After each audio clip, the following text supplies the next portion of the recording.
Good evening, everyone. My name is Erin Alonso, and I will be explaining the intervention of cognitive behavioral therapy in an individual session with a client. She's in her early adolescence. She's 12 years old, and her primary reason for being here is she has experienced some physical abuse from her brother within the past year. And she it's impacting how she is functioning in school and how she feels at her home. So I'll be introducing the CBT model to her in this video, and the discussion of CBT can be found on page 72 in our textbook. By this time, I've already conducted a full biopsychosocial spiritual assessment, so now this is our first individual session. I hope you guys enjoyed the video and hopefully you guys have a good rest of your week. Hi, Amy. Hi. How are you? I'm good. You doing all right? Mm-hmm. Yeah, that's good. You have an okay day at school? Yeah, it was alright. Like I shared earlier, it's just kind of annoying. It's annoying, yeah, I bet. Okay, well, we can talk about that, in a little bit. I just want to, really thank you for coming in. Last week, I know it was like almost 2 hours, that assessment. It was long. I know it was a long time, but I really want to thank you for being, transparent with me and for really sharing. And I just want to tell you sharing with me kind of allows me to know more about you. That way, when you come to therapy, I can try to help you. That's what I'm here for. So you can feel free to share whatever you like with me. There might be times where things might be uncomfortable, but I'll do my best to make it comfortable for you so that you feel safe sharing it with me. So yeah, I just really want to thank you again. I know that 2 hours was a long time, but hungry. You left hungry. I'm sorry. I'll see if we can have a snack or something for you after. Okay. Mm-hmm. So really, do you have any questions moving forward? No, I'm good. Okay? Okay, cool.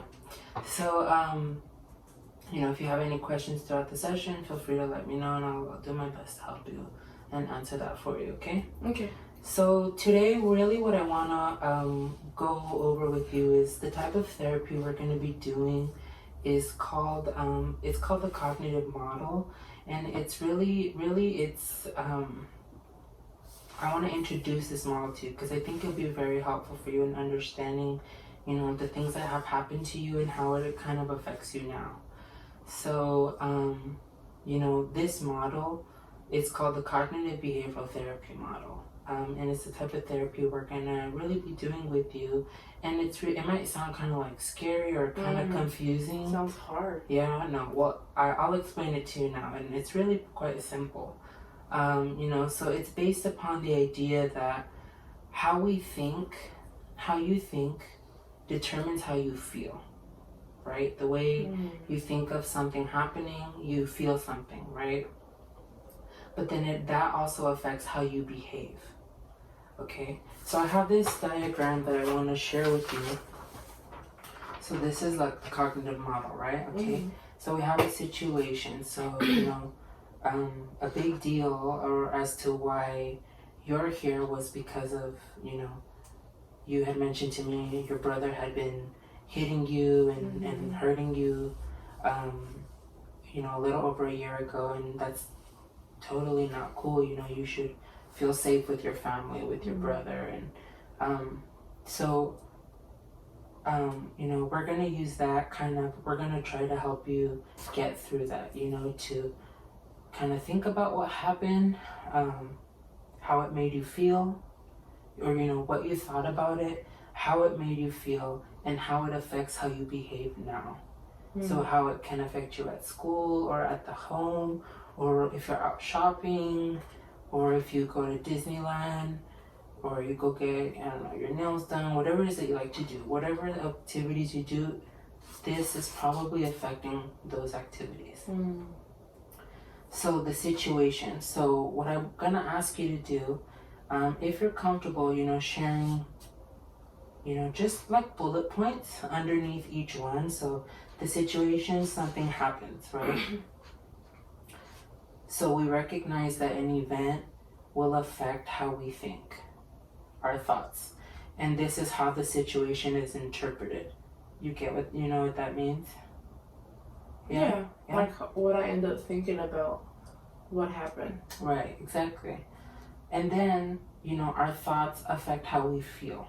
So our emotions, you know, emotions that can be sadness, that can be happiness, anger. Can you name a couple more?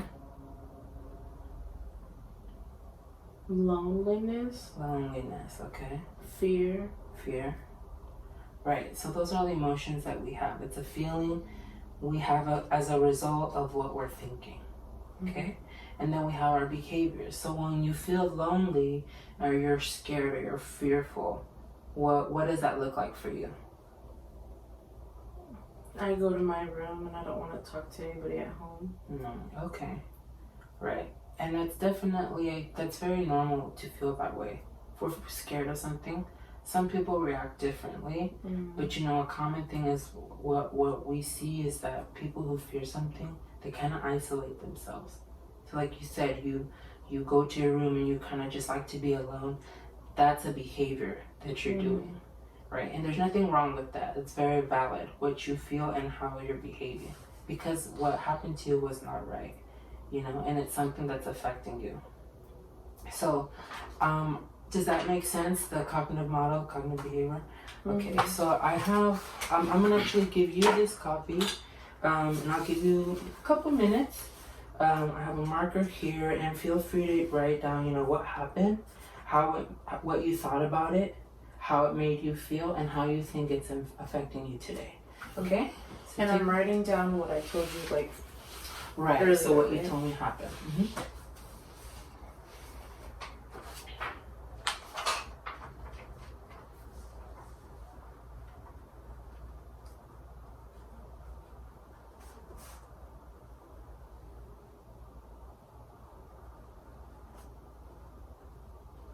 I love this pen. Oh, you like it? I know, they're my favorite markers.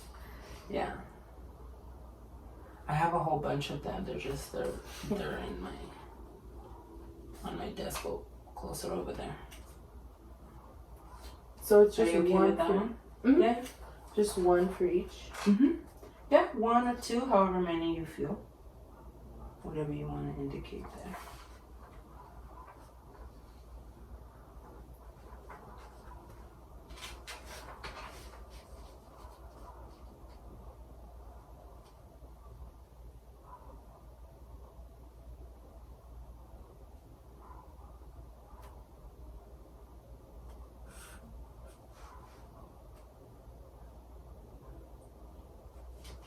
And if you have any questions, you can let me know.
Okay, I think I'm done. You done? Okay. Do you mind sharing with me kind of what you wrote about? Yeah, so for the first one, situation, I said my brother gets angry and hits me. Okay. And then for my thought, I said he doesn't like me. I did something wrong. Oh, okay. For emotion, I said I feel unloved and not wanted. And then for behavior, I said I felt like I never wanted to be with my brother or be alone with him. Right. Okay. Thank you for sharing that. You know, that's definitely, I mean, I just want to ask, have you ever, like, let that out or written it down for yourself? No, this is the first time I've actually No. written it or talked to anybody. Oh, okay. You know, so I'm glad that you feel okay, you know, sharing that with me. And so again, you know, I want to bring it back to, you know, what happened, and you know, that's what we're gonna talk more about that later. But I just want to make sure that it's clear to you kind of how we're gonna work through this. Mm-hmm. You know, so we recognize that, you know, you told me, can you read the situation once more? My brother gets angry and hits me. Right. So he was being, you know, physically aggressive with you, and that made you think what? It made me think that he didn't like me or that I did something wrong when I didn't. Right.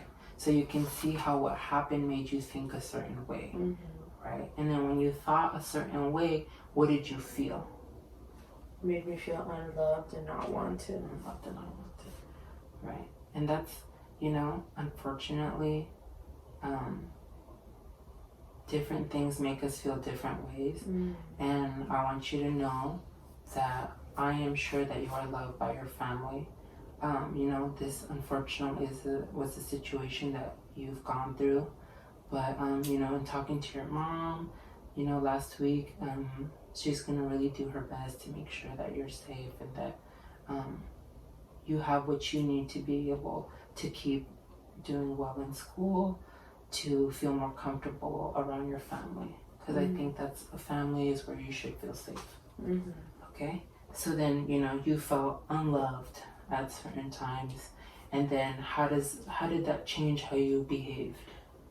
It made me not want to be or like be with him and not be alone with him. So I just go to school and then come back to my room and stay there and not really like be with my family or be with him especially. Right, for sure. So then you noticed that when you felt the way you felt affected how you were behaving. You didn't want to be alone with your brother. You didn't want to be, you know, with the family. With the family. Maybe you thought, oh, they might think something, or, you know, different things can happen like that, you know. And we recognize that those feelings, those thoughts, those emotions affect how we behave. Mm-hmm. So in this case, you know, you shared with me it's kind of affecting you at school and stuff. And so, you know, in our time together, that's what we're going to try to help you, you know, teach you some coping strategies, some coping skills on how you can cope when you're feeling overwhelmed or you're scared or you're worried. You know, kind of give you more time to process, you know, what it is that you experience. And then we'll just keep going from there. Okay. So that's cognitive behavior therapy. That's what we're going to be doing. We're going to learn about our thoughts, our feelings, and our behaviors, how that all is connected. Mm-hmm. Okay? So, you know, so that's it for today. Okay. And we'll go ahead and schedule our next session. And then I'm just going to talk to your mom for a couple minutes, and then I'll bring you back in, okay? Okay. All right, thank you. Thank you.